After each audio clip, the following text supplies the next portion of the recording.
ആൽപ്പൻ കിച്ചൻ്റെ മറ്റൊരു എപ്പിസോഡിലേക്ക് എല്ലാവർക്കും സ്വാഗതം. ഇന്ന് ഞാൻ വന്നിരിക്കുന്നത് ചിക്കൻ കൊണ്ടുള്ള ഒരു സൂപ്പർ ഡിഷുമായിട്ടാണ്. അപ്പോൾ ഇതിൻ്റെ പേരെന്ന് പറയുന്നത് ചിക്കൻ ചുക്ക എന്നാണ്. റെസ്റ്റോറൻറ്റിലൊക്കെ നമുക്ക് കഴിക്കാൻ കിട്ടുന്ന ഒരു വിഭവമാണിത്. അപ്പോൾ നല്ല ടേസ്റ്റി ആയിട്ട് നമുക്കിത് വീട്ടിൽ തയ്യാറാക്കി എടുക്കാം. ചപ്പാത്തി, പൊറോട്ട, നാൻ, പിന്നെ നമ്മുടെ സാധാരണ ചോറിൻ്റെ കൂടെയൊക്കെ കഴിക്കാൻ പറ്റുന്ന നല്ല സൂപ്പർ ആയിട്ടുള്ള ഒരു ചിക്കൻ ഡിഷാണിത്. അപ്പോൾ ഇനി ഇത് നമുക്ക് എങ്ങനെയാണ് തയ്യാറാക്കി എടുക്കുക എന്നുള്ളതൊന്ന് കണ്ടു നോക്കാം. ചിക്കൻ ചുക്ക തയ്യാറാക്കാനായിട്ട് ഞാനിവിടെ 1 കിലോ ചിക്കൻ നല്ലവണ്ണം കഴുകി വൃത്തിയാക്കി എടുത്തിട്ടുണ്ട്.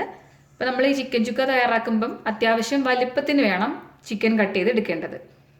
പിന്നെ ഞാനിവിടെ ഒരു 3 വലിയ സവാള നന്നായിട്ട് ഫ്രൈ ചെയ്തെടുത്തിട്ടുണ്ട്. വെളിച്ചെണ്ണ ഉണ്ടെങ്കിൽ വെളിച്ചെണ്ണയിൽ ഫ്രൈ ചെയ്തെടുക്കുന്നതാണ് ഏറ്റവും ടേസ്റ്റ് എന്ന് പറയുന്നത്. പിന്നെ ഞാൻ എടുത്തിരിക്കുന്നത് 1 ടേബിൾ സ്പൂൺ ഇഞ്ചിയും വെളുത്തുള്ളിയും ചതച്ചതാണ്. അത് അത്യാവശ്യം നല്ലോണം നിറച്ചെടുത്തിട്ടുണ്ട്. ചിക്കൻ ചുക്ക തയ്യാറാക്കുന്നത് ചിക്കൻ കുക്ക് ചെയ്യുന്നതിന് മുമ്പായിട്ടാണ് അതിൻ്റെ പ്രിപ്പറേഷൻസ് എല്ലാം. അപ്പോൾ ഇനി അതെങ്ങനെയാണ് ചെയ്യുക എന്നുള്ളത് നോക്കാം. കട്ട് ചെയ്ത് വെച്ചിരിക്കുന്ന ചിക്കനിലേക്ക് നമുക്ക് ഇഞ്ചി വെളുത്തുള്ളി പേസ്റ്റ് ചേർത്ത് കൊടുക്കാം. ഇനി ഇതിലേക്ക് നമ്മൾ ഫ്രൈ ചെയ്ത് വെച്ചേക്കുന്ന ഒനിയൻ ചേർത്ത് കൊടുക്കാം. ഇനി ഇതിലേക്ക് നമുക്ക് 1/2 ടീസ്പൂൺ മഞ്ഞൾപ്പൊടി ചേർത്ത് കൊടുക്കാം. 1 ടീസ്പൂൺ കാശ്മീരി ചില്ലി ചേർത്ത് കൊടുക്കുന്നുണ്ട്. മുളക് പൊടിയുടെ അളവ് എരിവിനനുസരിച്ച് കൂട്ടുകയും കുറയ്ക്കുകയും ചെയ്യാവുന്നതാണ്. 1/4 ടീസ്പൂൺ കുരുമുളക് പൊടിച്ചത് ചേർത്ത് കൊടുക്കാം. ഇനി നമുക്കിതിലേക്ക് ഒരു 1/4 ടീസ്പൂൺ ഗരം മസാലയും കൂടെ ചേർത്ത് കൊടുക്കാം. ഇനി വേണ്ടുന്നത് ചിക്കൻ ആവശ്യത്തിനുള്ള ഉപ്പ്. ചിക്കൻ ചുക്കയ്ക്ക് നമ്മളിതിലേക്ക് മല്ലിപ്പൊടി ചേർക്കാതെയാണ് ചെയ്തെടുക്കുന്നത്. മല്ലിപ്പൊടി ചേർക്കാതെ തന്നെ ചിക്കൻ നല്ല ടേസ്റ്റ് ആയിട്ട് കിട്ടും.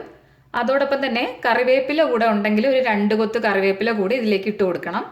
എനിക്കിവിടെ കറിവേപ്പില കിട്ടാറില്ല, അതുകൊണ്ട് ഞാൻ ഇതിൽ കറിവേപ്പില ചേർക്കുന്നില്ല. ഇനി നമ്മളിതിലേക്ക് ചേർക്കുന്ന ഇൻഗ്രീഡിയൻസ് എന്ന് പറയുന്നത് 2 ടേബിൾ സ്പൂൺ വെളിച്ചെണ്ണയാണ്.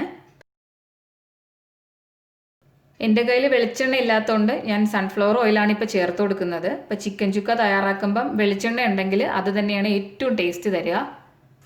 ഇനി നമുക്കിത് നല്ലോണം മിക്സ് ചെയ്തെടുക്കാം. ചിക്കൻ എല്ലാം കൂടിയിട്ട് ഞാൻ നല്ലോണം ഒന്ന് മാരിനേറ്റ് ചെയ്ത് വെച്ചിട്ടുണ്ട്. ഇനി നമുക്കിതൊരു 1/2 മണിക്കൂർ റെസ്റ്റ് ചെയ്യാനായിട്ട് മാറ്റി വെക്കാം.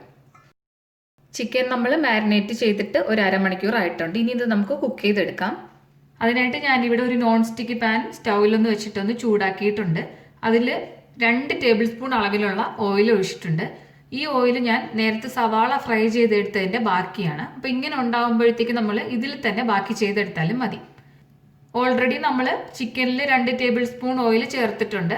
അതുകൊണ്ട് നമുക്ക് ഈ പാനിൽ എണ്ണ ഉപയോഗിക്കാതെ തന്നെ ചെയ്തെടുക്കാം. പക്ഷെ കുറച്ച് എണ്ണ ഉപയോഗിക്കുന്നതാണ് എപ്പോഴും ടേസ്റ്റ് കൂടുതലായിട്ട് എനിക്ക് തോന്നിയിട്ടുള്ളത്.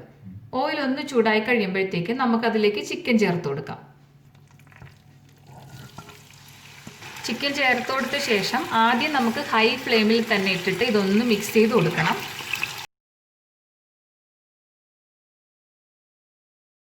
നമ്മളിങ്ങനെ മിക്സ് ചെയ്ത് കൊടുക്കുമ്പോൾ തന്നെ ഈ ചിക്കൻ്റെ കളർ ഒന്ന് ചേഞ്ച് ആവുന്നത് നമുക്ക് മനസ്സിലാവും. അപ്പോൾ ആ സമയമാകുമ്പോൾ നമുക്ക് ഇതിൻ്റെ ഫ്ലെയിം ഒന്ന് മീഡിയത്തിൽ വെച്ചിട്ട് അടച്ചു വെച്ചിട്ട് ബാക്കി വേവിച്ചെടുക്കാം. ഇപ്പോൾ കണ്ടോ, ചിക്കനിൽ നിന്നൊക്കെ വെള്ളമൊക്കെ ഊറി ഇറങ്ങിയിട്ട് ഇപ്പം നന്നായിട്ട് വെന്ത് തുടങ്ങിയിട്ടുണ്ട്. അപ്പം ഇങ്ങനെ ആകുമ്പോഴത്തേക്ക് നമ്മൾ ഇടയ്ക്കിടയ്ക്ക് ഒന്ന് ഇതുപോലെ ഇളക്കിയിട്ട് ഈ വെള്ളം കുറേശ്ശെ അങ്ങ് വറ്റിച്ചെടുക്കണം. ഇനി തീ ഒട്ടും കൂട്ടരുത്, മീഡിയം ഫ്ലെയിമിൽ തന്നെയാണ് ഇത് ലാസ്റ്റ് വരെ നമ്മൾ ചെയ്തെടുക്കുന്നത്.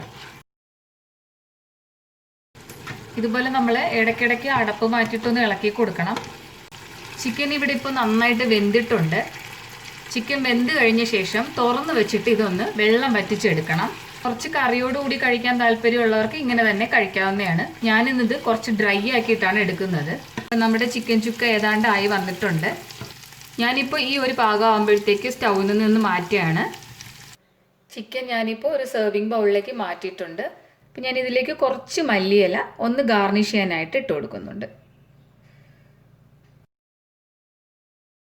സൂപ്പർ ടേസ്റ്റി ആയിട്ടുള്ള ഒരു ചിക്കൻ ഡിഷാണിത്. നമ്മൾ റെസ്റ്റോറൻറ്റിൽ നിന്നൊക്കെ കഴിക്കുന്നതിനേക്കാൾ കൂടുതൽ ടേസ്റ്റി ആയിട്ട് നമുക്കിത് വളരെ എളുപ്പത്തിൽ വീട്ടിൽ തയ്യാറാക്കി എടുക്കാൻ പറ്റുന്നതാണ്.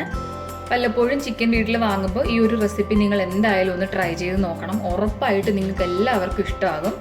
അപ്പോൾ ഈ ഒരു റെസിപ്പി നിങ്ങൾക്ക് ഇഷ്ടമായിട്ടുണ്ടെങ്കിൽ നിങ്ങൾ ദയവായി മറ്റുള്ളവർക്ക് കൂടെ ഒന്ന് ഷെയർ ചെയ്ത് കൊടുക്കണം.